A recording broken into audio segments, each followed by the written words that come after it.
Okay, this is 101, week 13, part 2. Um, this, I'm just gonna start. I think we should just get started on this. I'm gonna read the first paragraph. And again, the first paragraph is the one that starts around this time last year. The thing above that is like the subtitle, and I didn't number that. All right. Around this time last year, I saw Black Panther in the theater. It was a revelation, meaning it like blew her away like a religious experience. I loved it so much and felt so seen that I contemplated finding Ryan Coogler, that's the director, finding Ryan Coogler and just throwing my money at him in advance for his next film. The next day, still buzzing, excited, I made the following post on my Facebook page. Quote, just saw Black Panther, now understand what it feels like to see a cast of people who look like you being awesome and kicking ass in a movie for pretty much the first time in my life. We need like 100 more Black Panthers and their ilk.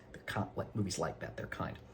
Hashtag Wakanda Forever, hashtag Afrofuturism, unquote. The hashtags there, Wakanda Forever is the slogan from the movie because Wakanda is the fictional African nation that Black Panther takes place in. And Afrofuturism is a movement that is about Black people writing and starring in science fiction. And because a lot of, when you think about movies that are often directed by or star Black people, they often take place in the past, in like the 1960s in America when cops are turning fire hoses on them and being terrible, or they take place in 19th century America when they're slaves. Afrofuturism is like, hey, why can't Black people be in science fiction? Why can't Black people write science fiction and star in science fiction?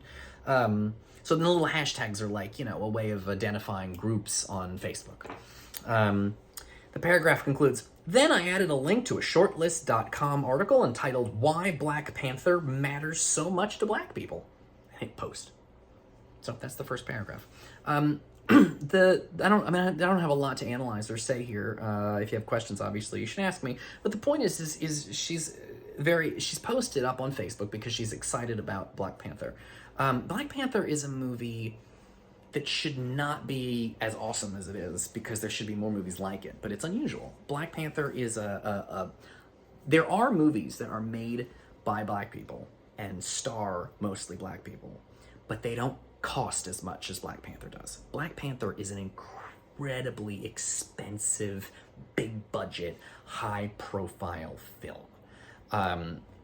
Obviously there are lots of movies written by Black people and starring Black people, but they tend to be smaller films because those films have trouble getting funding. Because a lot of companies, the thing about movies is they're trying to make huge sums of money. And the only way to make, like Marvel movies, the summer blockbuster movies, and that's most movies now, are trying to make outrageous, they're so expensive to make, they have to make all the money. The way they do that is by appealing to as many people as possible. And for a lot of studio executives, they say, look, I think if we make a movie with Black people will go see it. And if we make a movie with white people, everyone will go see it. And so they tend to make a lot of movies that have like lots of white people in it, figuring Black people will go because there's nothing else to watch but movies with white people in it. And they're like, if we make they think if they make movies with mostly white people, it's for everyone. And they think if they make movies starring Black people, only Black people will go see it. And Black Panther proved them wrong. Black Panther proved that you could make a movie that had a Black cast and a black people in front of the camera and Black people behind the camera, kind of writing and directing and running it, and everybody wanted to go see it. Everybody fucking loved it, and it was an exciting movie. So I have some other points to make, but I guess I'll make them as we go farther in. This is not the place to do it. Anyway, that's the first paragraph. Not a whole lot to add there, but it's just about a person posting up on Facebook and saying, hey, I had a great time with the movies. Paragraph 2. But my brief expression of joy was apparently too much for a distant high school acquaintance that I hadn't spoken to in over 20 years, who quickly responded, quote, I guess nobody remembers Blade, The Matrix, all kick-ass. Given that she was the second person to comment, nobody obviously meant me.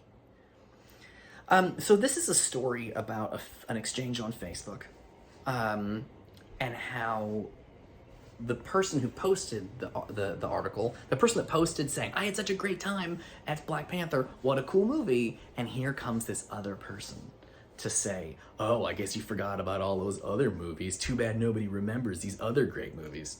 That's an interesting, if you're on the internet a lot, you've seen things like this before. You say something, and somebody gets, on the internet, people are often angry, they're often annoyed, they're outraged. You get a lot of negative shit on the internet, negativity on the internet. One of the forms negativity on the internet takes is that you say, I like something, and people go, I'm disturbed that you didn't mention all these other things. Like, how could you mention everything in a short Facebook post? But some people will be like, oh, I can't believe you mentioned this, but you didn't mention this and that. And so even if you just say something happy, people like get mad at you, because people on the internet love to be outraged and angry. Facebook and Twitter and Instagram, when you make people mad, the whole point of Facebook and Twitter is to get people to use it.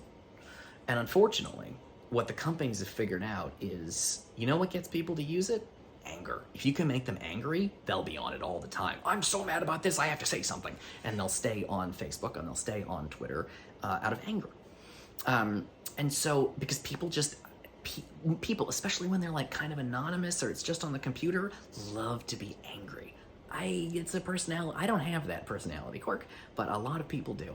And they just love, and you see it. If you're on Facebook, you may see a lot of angry, unhappy, grumpy people on there. I don't know. I hope you don't have that kind of negativity in your life.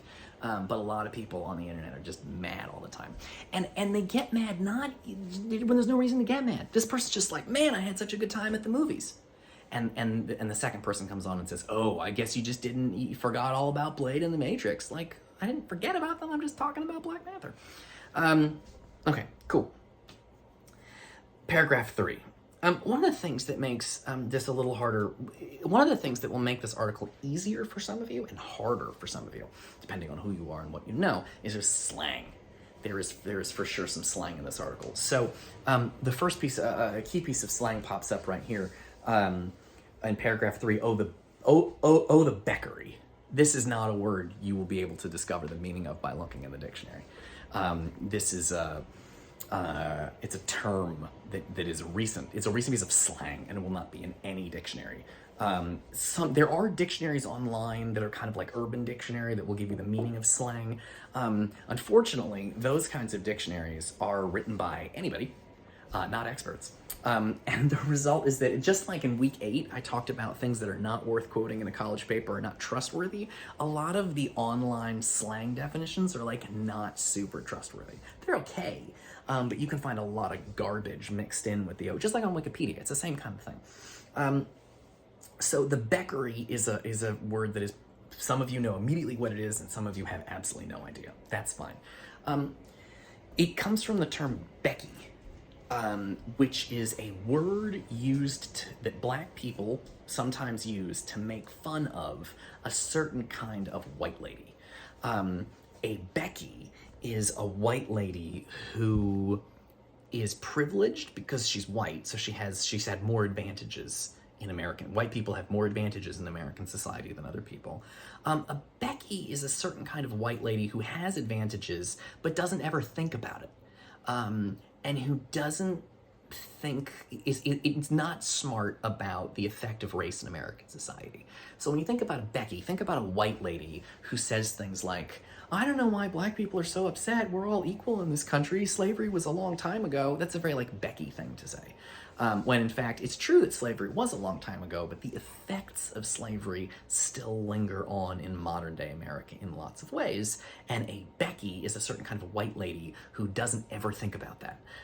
It's a person, I don't even see color, and I don't think it matters. I don't care if you're black, green, or purple. It's a certain kind of clueless, privileged white lady. And Roderick calls this person a Becky, or says, oh, the beckery, which is doing something a Becky would do. Because here we have a Black person who's saying, I had a great experience in a movie theater seeing an all-Black cast, and here comes this white lady sort of being like, she's clearly not thinking in terms of race, because she mentions The Matrix, which is like an all-white movie. It's not really the same thing. The point of the post was, Roderick was like, I had such a good time seeing a science fiction movie with all Black people in it. And Becky's like, oh, you didn't even mention The Matrix. Like, The Matrix is all white people. That's like a different thing than the author of the post Roderick is talking about. Anyway, that's that piece of slang, and we'll pick it up in the next video.